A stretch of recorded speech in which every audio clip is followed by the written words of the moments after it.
Awesome. Okay. Hi, everybody. This is the Canadian Philosophy Show. Welcome. I am here with my lovely co-hosts. I'm here with Hale, Mark, Michael, and Tagen. Thank you for joining me. My name is Nicole, and we're going to be talking about a topic in aesthetics.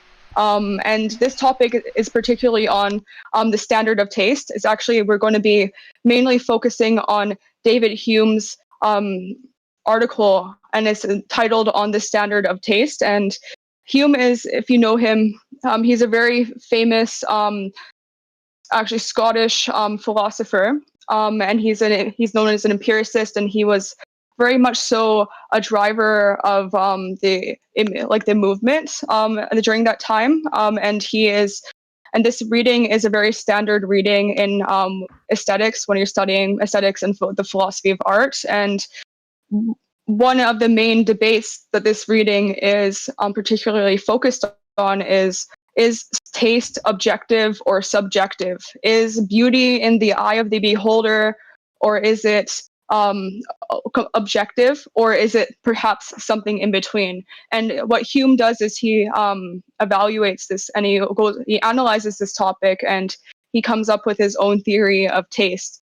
And in summary, his view on taste is that taste is both subjective and objective, which is, I feel, it makes it a little bit more complicated, but it is, I think, a good way of evaluating the topic. So taste is subjective in the sense that, like, there's beauty is completely contained within the human experience.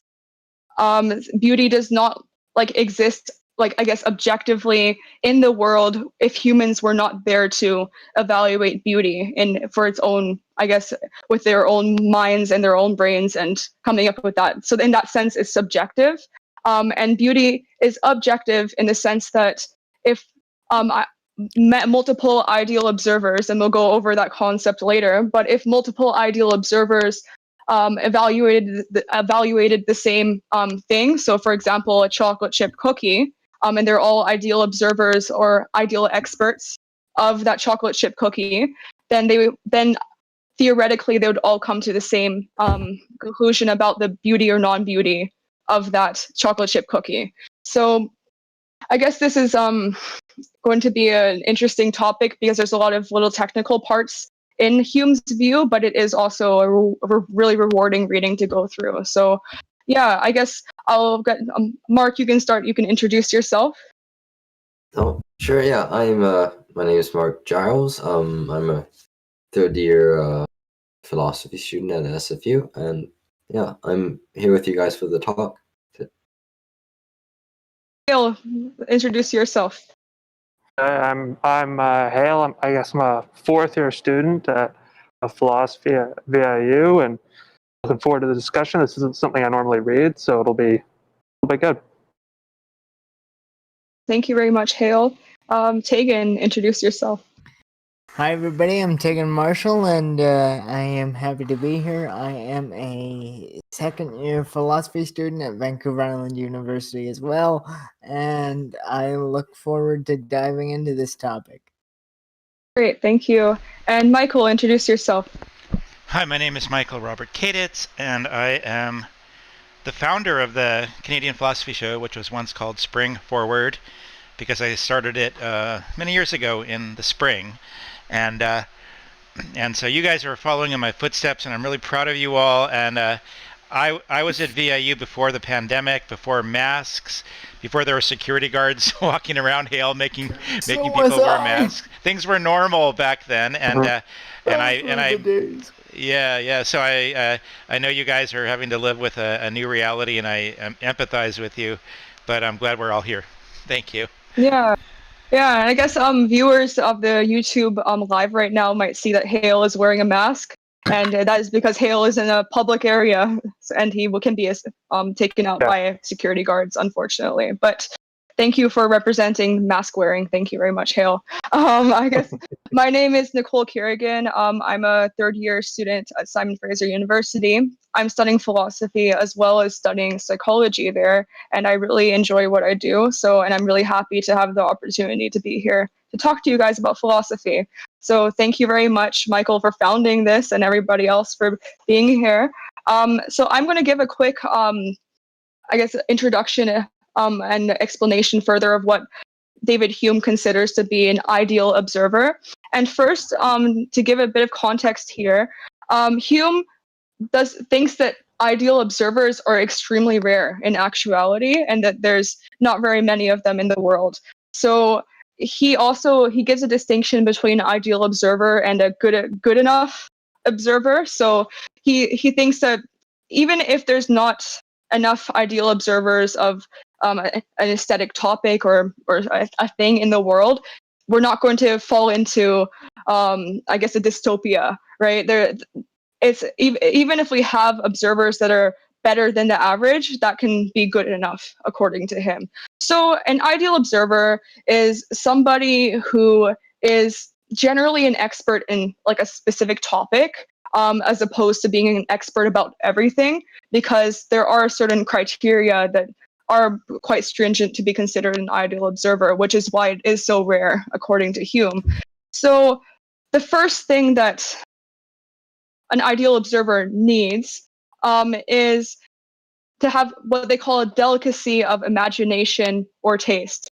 And in this way, what Hume means is that an ideal observer has an overall heightened sensitivity to things. And that's kind of almost what they would call a highly sensitive person. And in this way, you can think of, you might know people out there, or you yourself might be what you consider a more sensitive person compared to somebody else who might not be as sensitive as you. So Hume really does think that it is necessary for an ideal observer to be more sensitive than the average person, or at least have a sense of heightened sensitivity. Because like one example, I guess, that Hume gave in the reading is regarding, I guess, being able to see things macroscopically and microscopically. So in this way, a normal or average person might only be able to notice the beauty in things that are very extravagant or very out there, very eye-catching. So for example, let's say that you see a protest, right?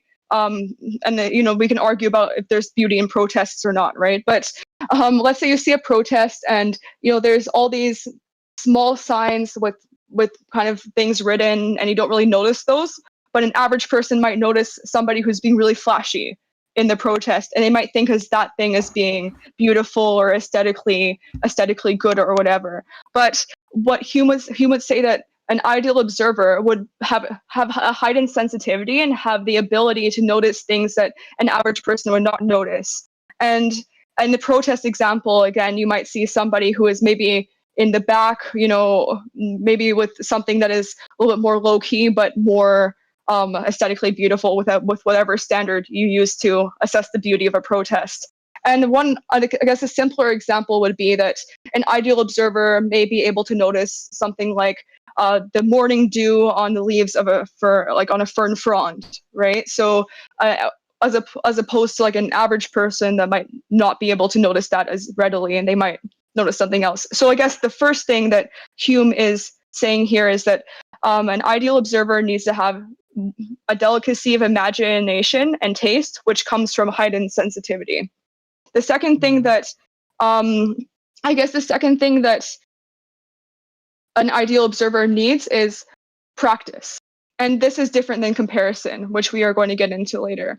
But an ideal observer needs to have lots of practice with that one thing that they are an ideal observer of. So I give the chocolate chip cookie example here. So if you are an ideal observer of a chocolate chip cookie, good practice would mean that you have lots of experience over an extended period of time with understanding chocolate chip cookies in different contexts and environments. So let's say that an ideal observer of a chocolate chip cookie would have experience in tasting the cookie in when they're sad, when they're happy, at a birthday party, in a mundane day, for breakfast, for dessert, and then with all those experiences over an extended period of time, then they can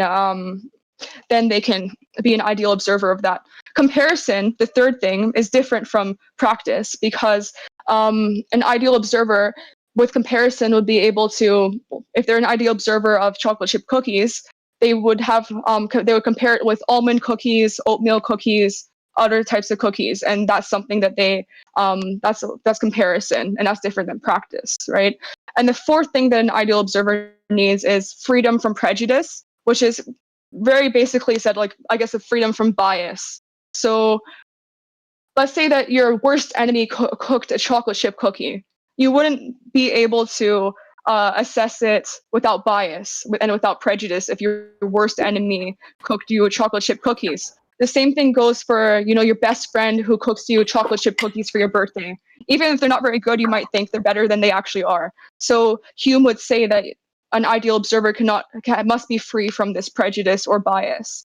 And the fifth thing that an ideal observer requires is good sense. And when he says good sense, it's really like the ability to use logical reasoning, be able to analyze things when the observation calls for that. So let's say that you are in a circumstance where you need to I guess let me think of, okay, so a speech, right? If somebody uses a logical syllogism in a speech, and you are an ideal observer of speeches, you need to understand the logical reasoning in that speech to be able to make a good judgment of that speech. So that's where good sense comes in. So again, to summarize, the 5 things that Hume thinks an ideal observer requires is, number 1, delicacy of imagination/taste, which is heightened sensitivity. The second thing is practice. Third thing is comparison. Fourth thing is freedom from prejudice. And the fifth thing is good sense. So that's a bit of an overview of his view. So I guess, Mark, I'm going to put this over to you. So you also have a bit more experience with this reading. So what did you get from the reading as an open-ended question? Well, I think I sort of read him, but I sort of was left with a few questions. Maybe it's because the English is a bit old, so I've misread. But, like Hume says, like, this is sort of where they I think he says true judges or like ideal observer, right? So how most people they judge art, he says, at least, is that they'll like look at it, right, and then they'll think, okay, well, how does that make me feel, right? And he says that there's an issue with this because most people might not just pay that well attention to it, or judge it with prejudice and so on, and then they will just think, okay, well, how does this make me feel? And because of all these external factors on influence them, they'll make a incorrect judgment. So he sort of has this idea that we all have a universal taste, which can be like clouded, I presume, or like sort of let off course almost. And that sort of, and then he sort of like tries to solve this, right, by saying that the converging opinion of the true judges, with their verdict, that would bypass most of these prejudices. And yeah, and that sort of leaves me with like a weird question in that, because when he says that, we all have this universal taste, it sometimes seems like we don't, in that people just differ vastly. And that also that he's not really like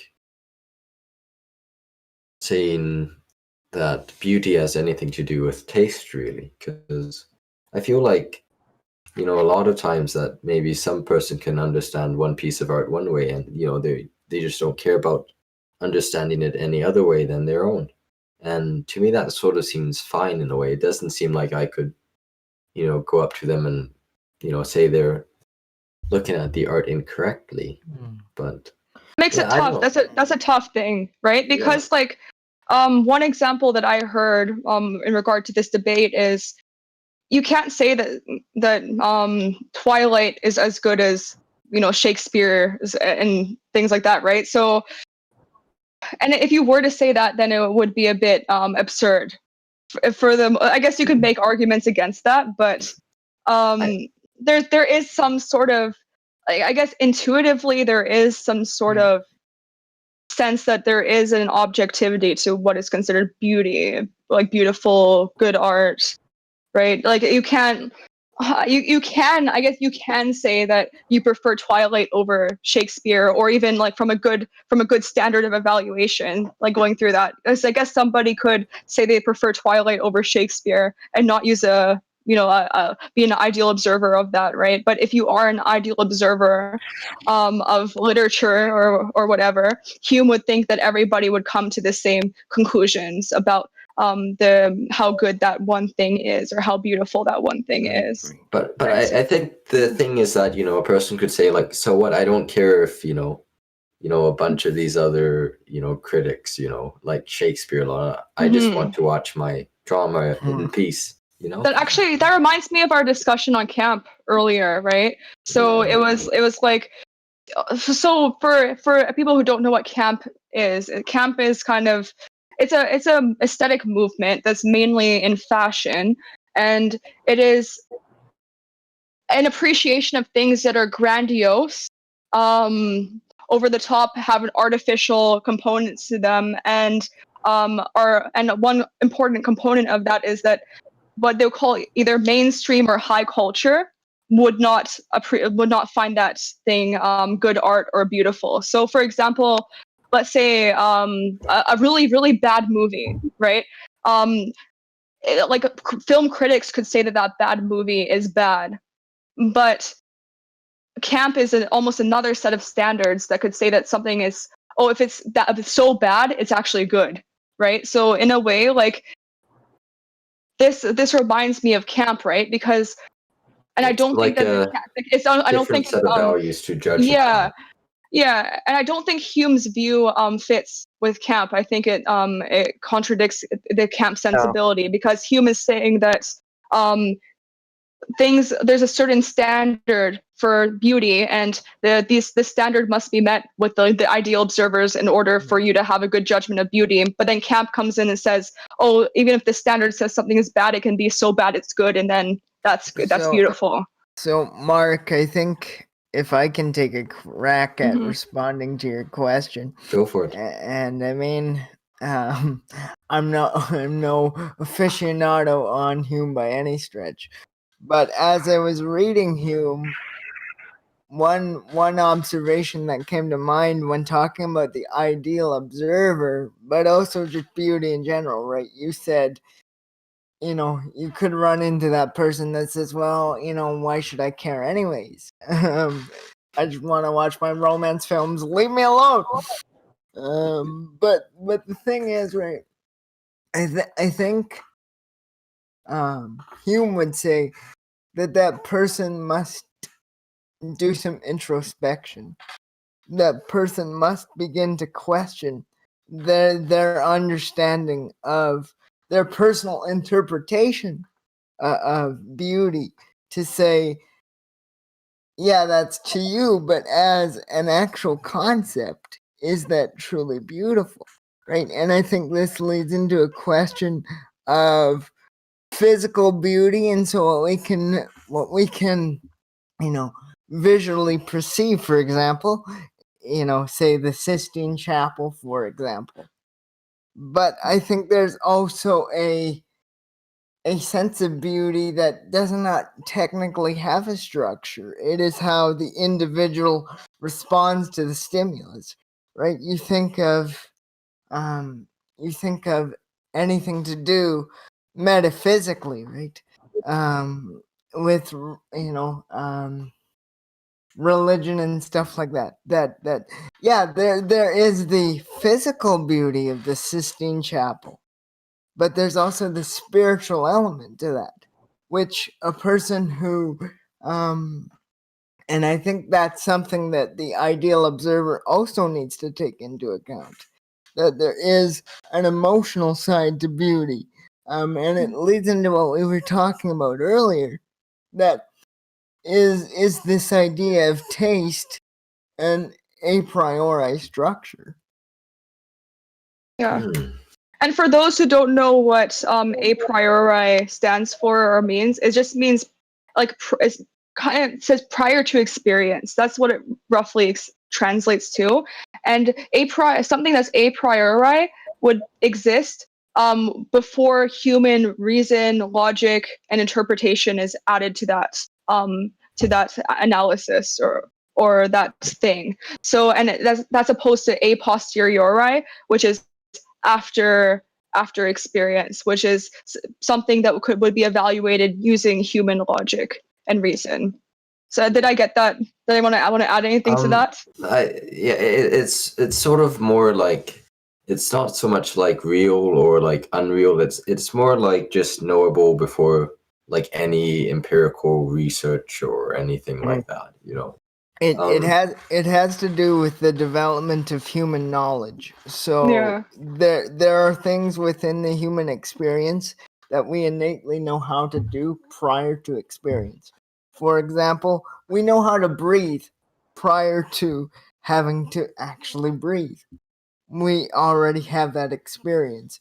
Versus learning how to speak, for example, is more a posteriori example, because that is learned. The concept of language, more accurately, it is a learned experience. Did I get that right? It's been a little rusty since I defined those. Sounds about right. Yeah. Yeah.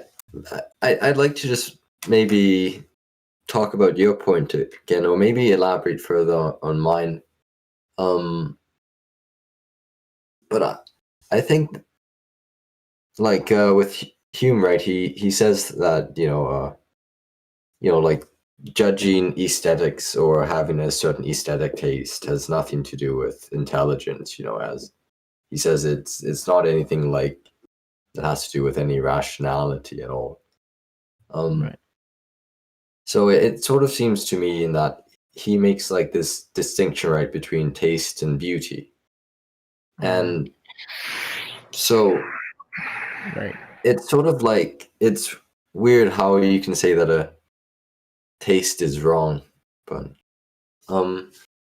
I don't know that he would say that a taste is wrong. Like, taste is an innate structure in the human mental faculty. I think what he would more say is, to put it simply, what I've heard a lot of people talking is some people are bad at taste. Right? So some people do not know how to exercise that faculty to the degree where they can essentially hook into the internal structure of the human mind, wherein beauty, the concept, whatever you want to call it, is located. And I think that there's beauty and those sorts of aesthetic concepts for Hume are structures of the brain. And I think that's pretty obvious from certain, I don't know if you would use a brain would use, or probably mind would be more accurate. That if people who are good at taste, the ideal observer, are people who are able to hook into that that conception that is consistent across all human people without variation. Mm-hmm. I would agree with Hale here, and I would just add that Hume acknowledges that every single human being has the opportunity to have good taste, or they have the faculty of taste. They all have taste. Everybody has the ability to make taste judgments, but not everybody has the honed ability to make good taste judgments. And to make ideal taste judgments, which is a step up from good, is extremely rare, according to Hume, because it requires so many different components and factors in there. So yeah, I guess like it's a bit of a tricky thing here. Hume would probably not say that like somebody that can't do taste, or their taste is wrong, but he would say, is it good? There's a difference between good and bad evaluations of taste. I mean, this. Yeah, so go ahead. Go ahead, Hale. I was going to say is so like the example got brought up of Twilight, which is a notoriously bad book, right? Hume would say that, someone who likes Twilight more than they like Ulysses, a generally observed very important work of literature, both of those are tastes. Both of those people are exercising those faculties. One person is more adept at exercising having some kind of access to the a priori structure that is beauty, or whatever you want to call it, that is internal to each person, and again is consistent to each person. And then someone else has more variation in that, right? Whether those be, and it talks about internal and external factors, like some people are just simply more confused mentally. Some people might be in cultures or external situations, which makes it more difficult for them to assess those kinds of things. So yeah.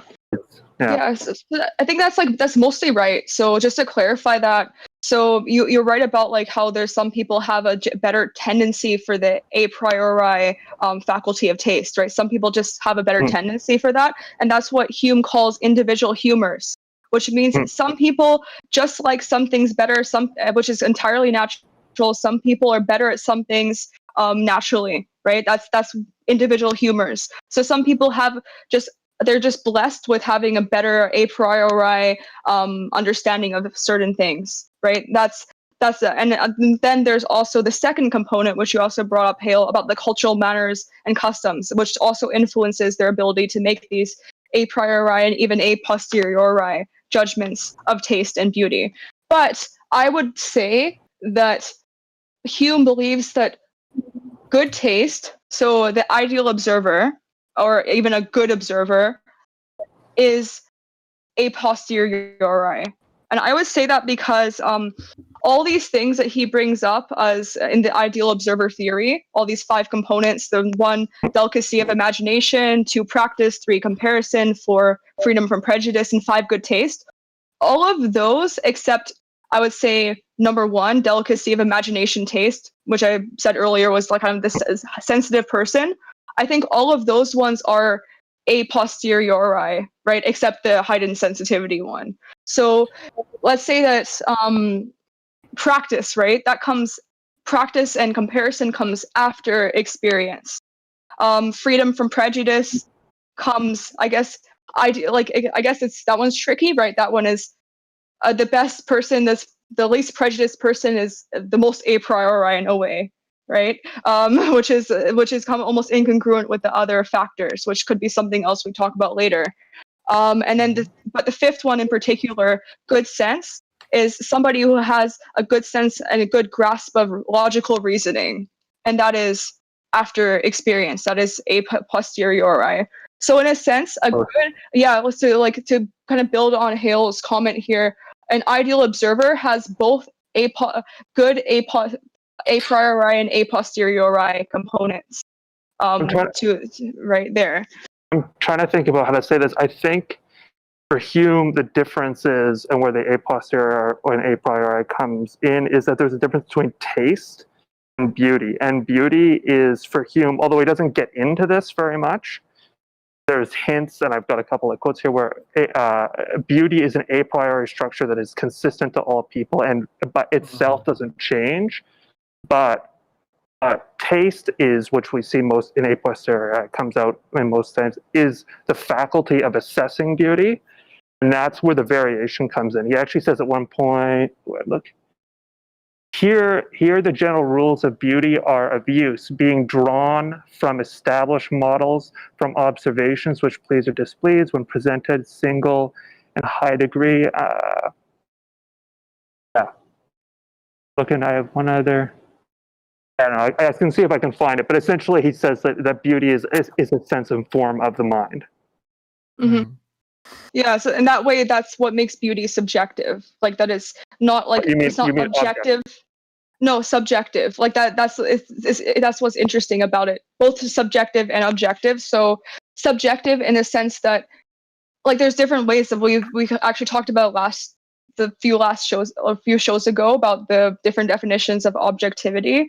But there's the sense of objectivity that is objective, like a third person view on something. And then there's objectivity in the sense that like everybody believes the same thing, right? And then there's objectivity in the sense that it exists without humans. being there, right? So in this sense, it's subjective because beauty does not exist without the human interpretation or human minds. So that's what totally. makes it subjective, and it's objective because if you have good taste or good judgment, everybody will come to the same conclusions about beauty, about a particular topic or subject or thing. In a sense, like my reading of it is I get it. Yeah, in the sense it's subjective, it's of the mind, but it's objective. We're talking about beauty here specifically, in that if everyone was completely consistent in their taste, they would come to the same realization about beauty. Its formation in the mind is a priori in the sense that it has no variance to experience. But I mean, even Hume admits that practically, like that's nobody's gonna like actually function like that in assessing beautiful objects. But the ideal observers, as much as they're a thing, will recognize and have some sort of consistency. Right. I guess as much as we can, define what an ideal observer is and what beauty is and how we perceive that, I guess the question that I have is, because, correct me if I'm wrong, Hume takes the position that to understand beauty is to, first of all, have, as was previously stated, a good grasp on reason and logic to be able to reason and rationalize and understand concepts, ideas, and whatever we perceive. So the question is, right, where does emotions come in for Kant? Because there could be this takeaway that emotions, which is kind of fair, which has kind of been a long-standing concept going back to Plato and Aristotle, the fact that emotions can cloud our judgment and can cloud our rationale and can create imbalance within the person, which then alters their perception. So I guess I have two questions. One, how does emotion and reason factor together to understand beauty within the common observer, but also the ideal observer? And then practically, number two, how do we strive to become an ideal observer, or is that even possible? Well, I think for Hume, emotions aren't really. It's not really like aren't really intrinsic to beauty, so it's Right. it's something that's a byproduct of beauty, I'd say. Hume says so, and that you can judge erroneously, I guess. Your taste to see if it correlates with that beauty or not. Yeah, I think he talks about too. I mean, there's many points when he mentions this, but one simplification, he calls it like the fog. And my initial response to your first question is that Hume would probably think that emotions are potentially usually more part of that fog that stop us from being able to exactly judge like the beautiful. Or a sense of the beautiful. It's a prejudice. It's like when it would fall under the prejudice umbrella. Yeah. Because it biases the individual's perception and possibly their ability to, as you say, judge the work or the event or whatever it is, the phenomenon, for what it actually is. Yeah, because I will read a quote here. Like it's from line 21. And he says, But to enable a critic the more fully to execute this undertaking, which is good taste, he must preserve his mind free from all prejudice, and allow nothing to enter into his consideration but the very object which is submitted to his examination. So that's a quote, and I think that would speak on the role of emotionality here. And if we can almost answer this question backwards, and we can say, we can answer the question of what's the role of emotion by looking at Hume's list of what makes an ideal observer. And I think that here, emotion, in a sense, I think is a component of an ideal observer. And I think I would argue that it's under the first category, the delicacy of imagination and taste. To be a sensitive person, you need to be a little bit more neurotic and have more emotions. And I think in that sense, it definitely would come in where, a completely emotionless, reasoned person, kind of almost like, what Socrates and the ancient Greeks would advocate for, wouldn't be an ideal observer according to Hume, because the ideal observer needs to have heightened sensitivity. But what I would say here, the caveat here is, although the ideal observer must have heightened sensitivity, they must balance that with their freedom from prejudice, so that they don't allow that emotionality to overly cloud their I guess evaluations or analysis of a specific thing.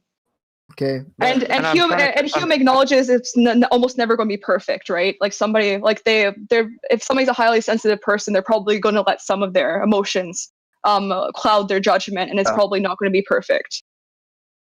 And I think, I'm trying to think how to say this, but in the context of the observer, and I agree with you, Nicole, but the emotional component has to be in direct relation to the emotions evoked from the interaction with beauty, and the subject of upcoming of taste. And it would be very much a prejudice if people come in already with some kind of emotional volatility, essentially what you're talking about, that is not itself evoked. And I would think that Hume probably has a pretty limited scope in terms of like what he's expecting, what kind of emotions can be evoked by particular interactions with beauty. I think that would depend more on the particular situation. Right. Yeah. What about part two, my question? That's kind of what I'm more interested in. So we have this understanding now. And I mean, maybe the answer is going from what Hale has said about the awareness of those a priori structures, right? Maybe there is no real way to fully be able to become that. But I think, I don't know, like what do you think? Do you think there is a way to become an ideal observer, or do you think there's a way to become just a more sharpened kind of common observer, where we do attempt to bracket maybe our biases and dampen our emotions to critically examine? So I guess like the question would be, first, like, how possible or how likely is it that somebody can be an ideal observer, and how can we, and then the second part would be like, how can we make ourselves better observers? How can we refine those skills? I guess the way I would answer it is like, I do agree with Hume that like the true ideal observers of things are rare. Like, and I can think of an example of a musical expert, right? Somebody that's an expert on guitar. There's not very many people. There are people that are like good at guitar, but not very many people who have truly mastered the art of guitar. And and if you apply that to different circumstances like photography, soccer, whatever, there's, of course, I think there is a correlation in regard to how popular something is, in regard to how many experts and how many ideal observers there are of something. So if there's more people doing something, I think there are going to be more ideal observers of that one thing, because I just think that makes logical sense. And you guys can debate me on that if you think I'm wrong on that, but I think I do agree on the rarity part. In regard to like refining the skills, I do think that the fifth point, although it seems a little bit out of context, And the fifth point being good sense. The ideal observer must have good sense. They must have the ability to observe the object with adequate comprehension, reasoning, logic, context, and analysis.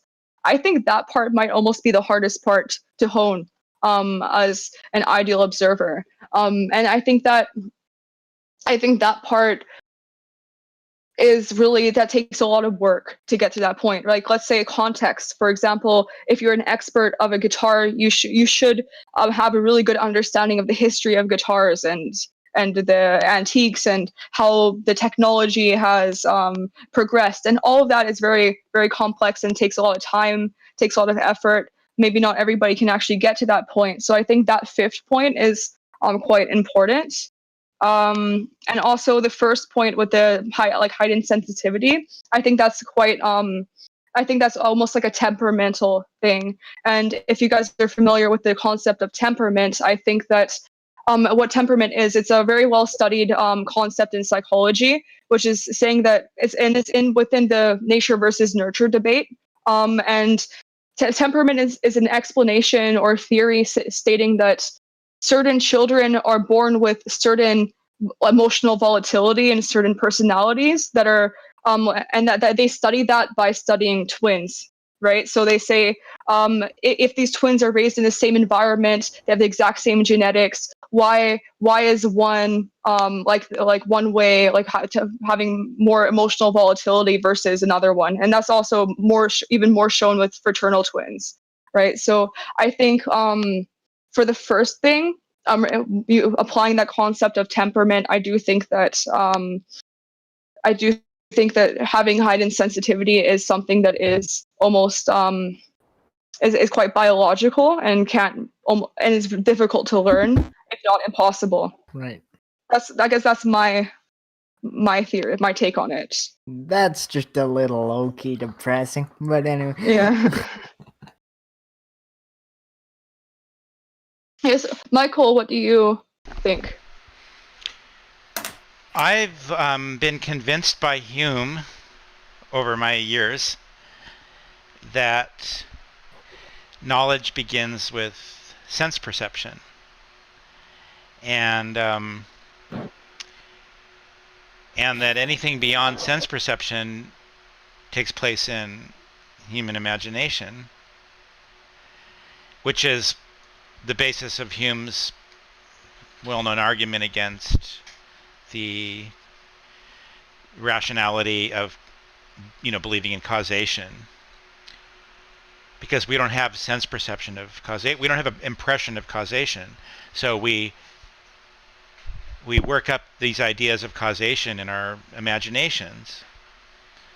So I have ears that can hear, I have a nose that can smell, I have eyes that can see, and with these sense organs, I acquire sense perceptions. But I don't have a sense organ for beauty. I can see a tree, I can see a orange sky, but the idea that they're beautiful is an idea in my head. I don't have a beauty organ, right, that detects beauty. So according to my knowledge of Hume, beauty must be something that is constructed in the human mind. It's not something intrinsic to the world because we don't sense it. We experience beauty without sensing beauty. So therefore we must take information from our senses, and then we work up ideas about beauty.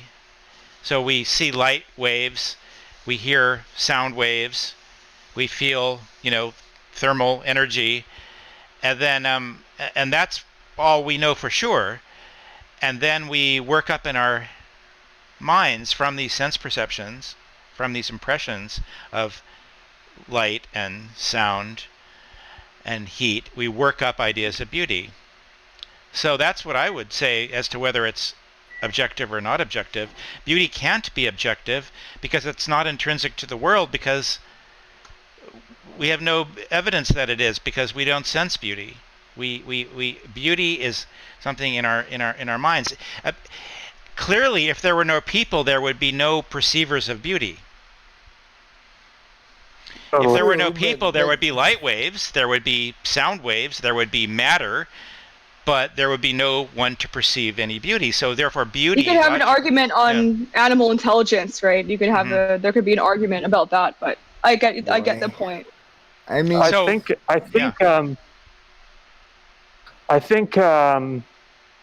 definitely get where you're coming from, and I think that the difference is, and this kind of comes up a lot with Hume, is that like a lot of critics of Hume would say that Hume is sort of halfway to Kant in a lot of his thinking around the mind, and that I think the conception of beauty would not be something that's purely worked up over time, at least through this reading of different sense impressions, but is something a priori in the mind. So in a sense, it is not in the world, right? But it is an internal structure that all people have consistently, and it's the same. Our sense impressions are the variation. So how each one of us is able to sense and understand things, that's where that part of the mind that is beauty thus gets interpreted. Right. That's where the variation comes in. Beauty itself is something that can be consistent. But again, it's not in the world. Right. So that's an important distinction. So I think it would be reasonable to say, and this is probably where I would stand on it, that beauty is not intrinsic to the world, independent of the human mind. In other words, beauty would not exist without a perceiver. And I 100% right. agree with that. I agree with you too. Yeah. I agree on the sense that Hume thinks that, and also that that's my personal take on it as well. Right. Yeah. But given that, now we can debate whether there's a universalizability to beauty. In other words, are human beings as an organism wired in such a way? Have they evolved in such a way that there's this common experience of beauty, that certain things are simply beautiful to people intrinsically? I have a take on this from almost a psychological or neuropsychological perspective, and I think that the standards of an ideal observer, which have been, the 5 different things that Hume provided, which are, let me just go over that again. Number 1, delicacy of imagination. 2, practice. 3, comparison. 4, freedom from prejudice. And 5, good sense. I think that Hume's suggestion on what an ideal observer needs is almost a way of wiring the human brain in a specific way that might not be what we are, I guess, our tendency to do is from nature. And it depends on what your, what theory you believe regarding human development. Like if your mind is a blank state upon birth, or if people are born with different temperaments, whatever, there's lots of different debates in the psychological community about that.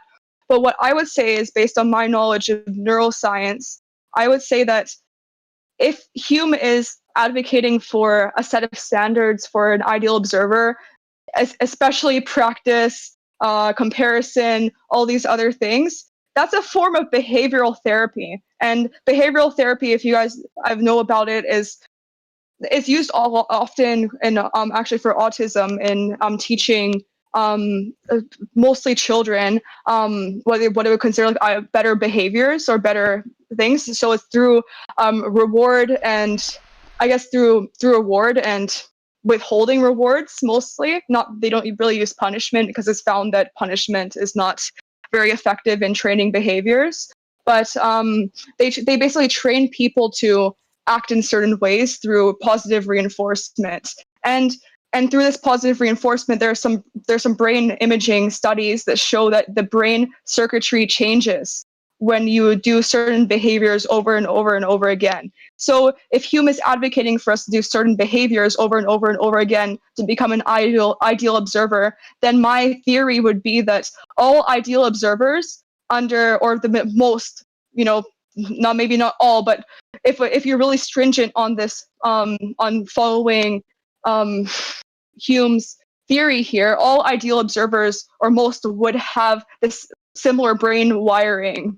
And in that way, because they have similar brain wiring and similar brain circuitry through practice and through observation and through all these things, then that's why they would come to the same conclusions. I don't know if it's something that they would get like in nature, like if they're born a blank slate or whatever. right? This is just from Hume specifically, and I think it's where a lot of this is. It's a quick quote that says, "Here then," and I think it's really like careful to like listen to the exact wording. "Here then, the general rules of beauty are of us, being drawn from established models, and from the observation of what pleases or displeases." I think in Hume's conception, that's like a very much a brought down, like very just sort of succinct thing of we do experience what displeases and pleases us. That's part of it, but there are established internal models of our mind, of ourselves, which also correlate with those being, the concept of beauty, which is objective, consistent to just human mind, whatever that is. Let me offer my own evo-psych interpretation of this, evolutionary psychology. So human beings are wired for survival. We tend to gravitate toward things that increase our chances of reproduction and give us an evolutionary advantage, which is why we have nerves that sense pleasure and pain. Things that are harmful to us tend to produce pain. Things that are of a danger to our bodies, or illnesses or disease in our body, tend to produce pain. But when we are experiencing things that are good for us physically and enhance our possibility of life and reproduction, we experience pleasure. So when we're in a good temperature and we're not ill and nothing's hurting our body, we experience pleasure, and so we want to experience pleasure. So maybe pleasure is another way of saying beauty. So when music gives us pleasure, we say the music's beautiful.